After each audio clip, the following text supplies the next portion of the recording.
Bonjour à toutes et tous, bienvenue dans les coulisses du Grand Lion. Notre invité du jour, François Lelier. Bonjour. Bonjour. Vous êtes biologiste. Alors aujourd'hui, à l'approche des fêtes, on va parler de ce qui se passe dans notre estomac, de ces milliards de microbes qui constituent notre microbiote. On sait peu de choses finalement sur le fonctionnement de ce microbiote, mais on a compris qu'il y avait une grande influence sur notre santé, c'est ça ?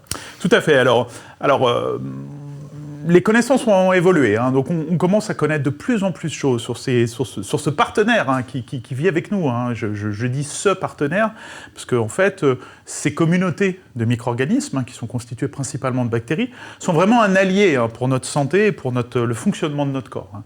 Donc on connaît de plus en plus de choses sur ces paramètres, et en particulier sur leur influence sur notre nutrition, sur la digestion et sur l'effet qu'elles ont, alors vous mentionniez l'estomac, mais aussi et surtout dans nos intestins, donc dans notre petit intestin ou dans notre côlon. À l'approche des fêtes, est-ce qu'il y a des bonnes et des mauvaises pratiques ?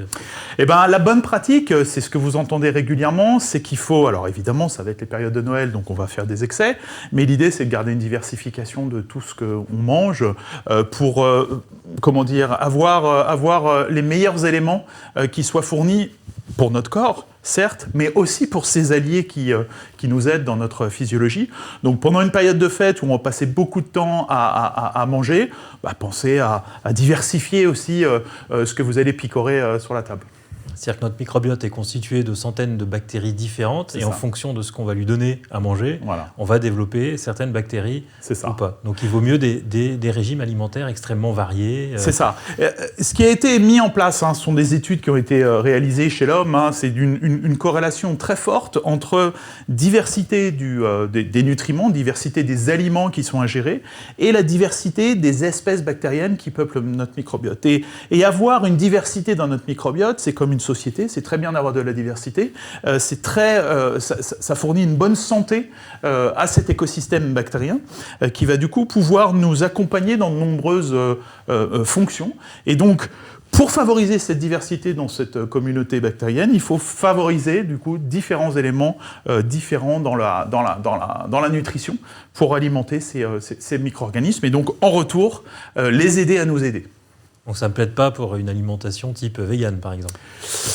C'est une alimentation qui va certainement polariser un petit peu les éléments nutritionnels qui vont être fournis au microbiote. Donc c'est vrai que dans la logique de la diversité, il vaut mieux garder tout le spectre des éléments nutritifs que notre corps peut absorber. Et ça ne plaide pas peut-être non plus sur des régimes alimentaires qu'on peut faire après les fêtes pour corriger les excès. C'est ça, c'est qu'il vaut mieux rester sur une alimentation où on revient sur une alimentation classique, moins riche, mais toujours la diversité de ces éléments, et particulier des éléments les plus naturels possibles et moins manufacturés. Le best-seller de ces dernières années dans le domaine, c'était Le charme discret de l'intestin de Julia Enders, qui présente vraiment ce microbiote comme notre deuxième cerveau. C'est pas excessif. Non, c'est pas excessif, c'est même, si on prend un point de vue évolutif, il y a de nombreux animaux en fait, qui n'ont pas développé de système nerveux central et qui ont développé en premier des systèmes nerveux intestinaux qui sont là pour gérer la fonction intestinale. Donc d'un point de vue évolutif, le premier cerveau, c'est le cerveau de l'intestin, mais en effet, chez les mammifères, chez les vertébrés, avec le système nerveux central que nous avons développé au cours de l'évolution, on peut considérer qu'en effet, il y a un deuxième cerveau dans l'intestin, et qui est vraiment en lien et connecté avec ce microbiote intestinal et ces espèces bactériennes dans notre intestin. Vous avez participé à une découverte il y a 2 ans, je crois, avec l'Institut Pasteur, sur le lien entre le microbiote et quelques carences qu'il pouvait y avoir dedans, et la dépression, qui touche 250 millions de personnes dans le monde. Tout à fait. Alors, c'est vraiment là, on était vraiment collaborateurs très anecdotiques. C'est vraiment les travaux du professeur Liedo et du professeur Hébert à l'Institut Pasteur.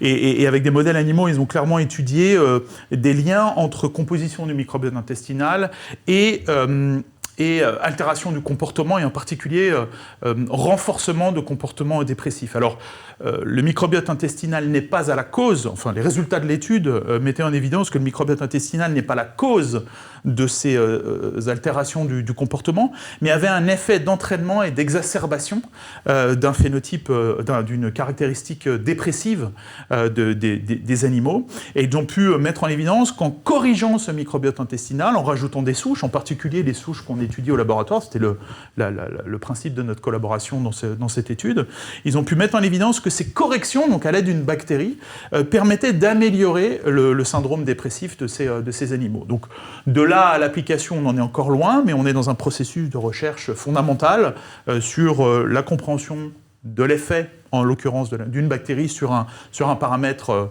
de comportement, et peut-être dans les années à venir des transferts vers des recherches beaucoup plus appliquées chez l'homme.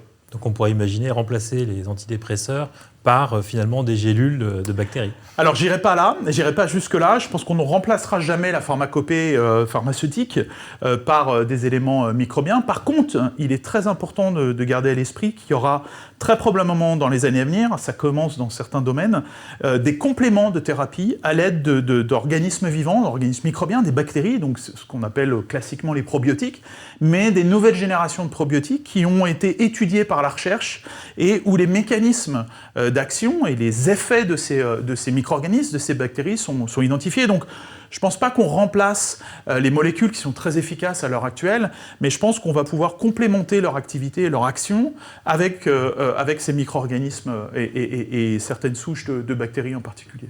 Alors, la spécialité de l'Institut génomique fonctionnel de Lyon que vous dirigez, qui est rattaché à l'ENS Lyon, et c'est plutôt lié sur le lien entre le microbiote et la croissance.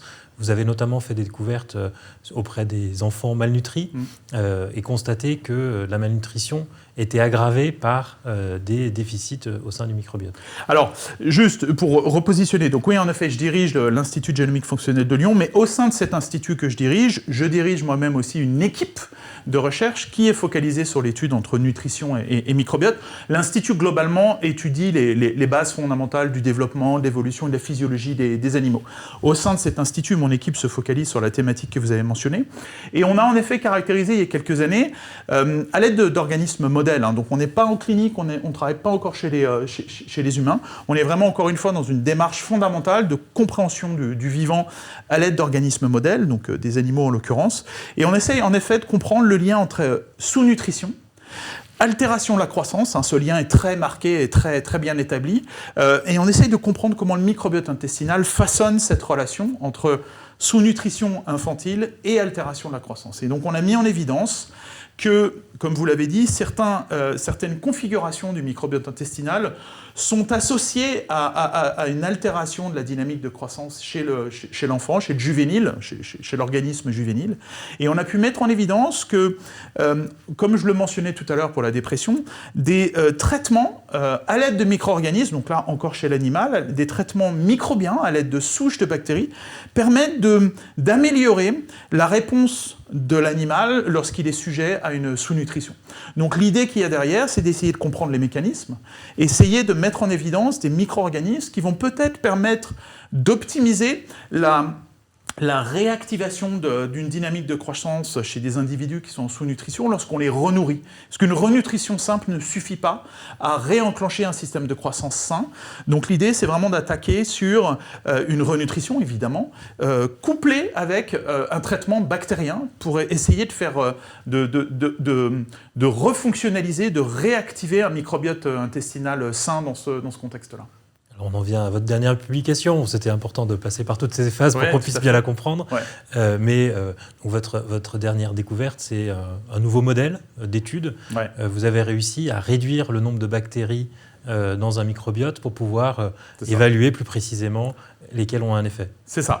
C'est tout à fait ça. C'est-à-dire que le microbiote intestinal chez l'homme, chez les mammifères, est très complexe, composé de plusieurs centaines d'espèces bactériennes. Donc c'est un objet, comme on dit en recherche, un objet biologique, un objet de recherche qui est compliqué, qui est complexe à étudier. Et donc nous qui avons une approche très fondamentale du processus pour essayer de comprendre les concepts de base qui régissent ce système, on a une approche qu'on appelle réductionniste pour commencer.